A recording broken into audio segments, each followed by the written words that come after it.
Hey friends, welcome back. I'm going to jump right into what we had for dinner this night. We used one of the jars of minestrone mix from the pantry. I'm going to do a separate video of this shortly to show you how to make this. I made a video several years ago when my channel was brand new, and I actually got quite a few comments saying, you didn't discuss any of the measurements or... So I made this video, but I didn't include a whole lot of good detail. So I'm going to make some more because I need to replenish our stock in the pantry. But this is what it looked like. That is not the picture from my soup because mine was not pretty. We ate some leftover jalapeno cornbread from a few days after New Year's. It was delicious, heated back up. I have a bowl in the fridge this week with meat that is defrosted or defrosting to use for dinners, just because I'm trying to stay on top of my meal prep. Then I got some yogurt going in the Instant Pot. Penny had her calf a couple weeks ago, and we are drowning in milk, which is a really great problem to have, but we are getting about 5 gallons of milk a day. We are back to having our milk customers again, but we are just making sure that we're being good stewards of the milk we've got in the fridge. So I got some yogurt going, and now I am making some bread. Some of my kids requested some sandwich bread, and I hadn't made my white bread recipe in quite a while, so it was actually really delicious. I'm not exactly sure what I did. Well, I do know what I did differently. Normally this recipe calls for 3 tablespoons of melted butter, but I only had about 1 tablespoon of melted butter. So I added the other 2 generous tablespoons or so of avocado oil. And the bread ended up so soft and fluffy. And also when I pulled it out, normally I brush the top with butter, but I didn't have any more butter at the time. So I didn't do anything. I left it in the pan for just a little while, and then I put it on cooling racks. And wait till you see it when it comes out. The crust was soft and squishy. Oh my goodness. Maybe it's just because we hadn't had it in so long. It was delicious. Confession, sometimes when I use this bench scraper to cut my dough, I don't bother washing it or even wiping it off afterwards because usually it's such a clean cut. There's like nothing left on it, but I figured if I didn't wipe it off, I might get a few nasty comments. Then it was time to check on my yogurt. I started by putting a gallon of milk in the Instant Pot and I let it boil. You use the yogurt setting, you set it to boil, it brings it to a boil and then shuts off automatically. Then you have to remove your insert, and I set it on my granite countertop because that helps it cool a little bit faster, and you have to bring it down below 100 degrees so you don't kill your yogurt starter before you add it. Here is my finished bread, and here you see me show you how soft the crust is. It was amazing. I let it cool completely before I wrapped it up before I went to bed. My milk finally got below 100 degrees, so I added, it was probably about a half a cup of yogurt from the non-fat Greek yogurt that I get from Sam's Club. I whisked all that in really well so it was mixed throughout the warm milk, and then I put it back in the Instant Pot and pressed the yogurt button again, and it sets for 8 hours. It's such a great fix it and forget it kind of process when you're using the Instant Pot, and then this will be ready for me in the morning. Now, as you can see by my pajamas and bathrobe, the yogurt is ready. So what I do, I actually don't have any cheesecloth right now, but I do have this flour sack cloth that is clean, and I always double check my flour sack cloths for any little fuzzies or a hair that got stuck to it with static while it was in the dryer.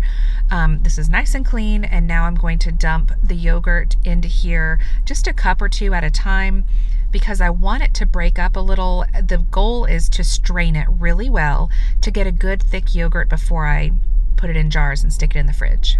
Sometimes I will tie up the corners of my flour sack cloth and actually loop it through one of my top cabinet handles and let it hang over the strainer and pot so that it drains really well. But I didn't really feel like I needed to do that this particular morning because I was in the kitchen for quite a few hours, and what I did was lifted the corners of my towel to kind of shift the yogurt around, almost like flip it a little bit, so that any whey that was stuck in the center or on the sides would have a chance to drain down just through the strainer and the flour sack cloth as it sat there for a couple of hours. I also kind of folded the towel over itself so that no dust or bugs or anything like that would get in the yogurt while it sat on the counter. But that was still an effective way to strain it as best I could. In fact, I ended up straining it a bit too long. You'll see here in a second. This is what it looks like as it is sitting in the flour sack cloth, sitting inside the strainer when I first dumped it all in there. You can really see all those pockets and puddles of whey, which is what is left when the yogurt forms. And here I am putting it in a mixing bowl carefully. It would be really bad if I made a big mess of it. And then what I have left in the pot under the strainer is whey. Now here I'm using a hand mixer to blend it up because it can be a little grainy or chunky when you first finish straining it, and that's certainly not the goal. You want a nice, smooth, creamy yogurt. So I use the hand mixer pretty much every time to blend it up nice and smooth. I think I did find a little fuzzy from the towel. But if it's too thick or chunky, or it's just not turning out as smooth as you'd like, then you can add whey back to it. So I never dump my pot of whey out until I'm completely finished and satisfied with the texture of my yogurt. So I'm going to get a little 1/4 cup measuring cup and start off adding just a 1/4 cup of whey back to the yogurt. I blend it up again for a good while on the highest speed, and it's still really thick. I was just trying to think about the texture that we prefer when we're eating yogurt. Josh likes to eat it with honey and chopped dates at night, like as a treat, and the kids will eat it with frozen fruit or homemade granola, and it was still just a little thick. So I added another 1/4 cup, so a total of 1/2 cup of whey added back, and then it was perfect. I decided to taste it. It was nice and tangy and just the right texture and smooth and creamy. So now I'm going to transfer it into 2 quart jars and label it with the date. I find yogurt is typically good for about 2 weeks, even with the raw milk. It is delicious. It just gets even better with time and does not tend to go bad like pasteurized store-bought yogurt might.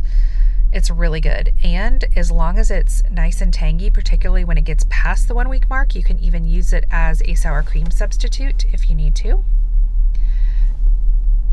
It feels really good to check this off of my list, especially utilizing the milk that's already in our fridge when we are in the midst of this pantry challenge. It's nice to have extra variety and options for breakfast in particular.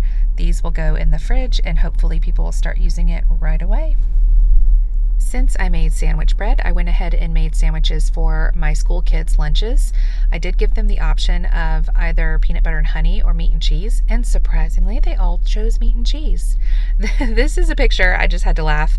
My sweet dad, who lives down the driveway, my parents live down the driveway in a home that they built 2 summers ago now, and he has a tractor, which he loves, and he picked up a load of wood, and it was actually all cedar, which smells amazing. And Charlie loves to help him stack his wood and also ride on the tractor with him. Well, they brought a load of firewood up to us, which was so sweet. So my dad just dumped it on the steps, and Charlie is supposed to help stack it. But as you can see, that has not happened yet. One habit I'm hoping to reestablish in the new year is a good evening routine, and a huge part of that for me is putting my kitchen to bed. So my kids do help clean up after dinner and put leftovers away. Somebody's on dish duty, and then I just wipe the counters down and put things away. Like this night was when I got the yogurt started. It just feels so good to wake up to that clean slate. This night it was in the 20s, and we got a fire going after supper, and this is just the perfect way to end the day. Watching a movie with my family, or listening to an audiobook and sitting by the fire. I am really enjoying getting back in the habit of filming and sharing with you, so I look forward to seeing you tomorrow. Thanks for watching.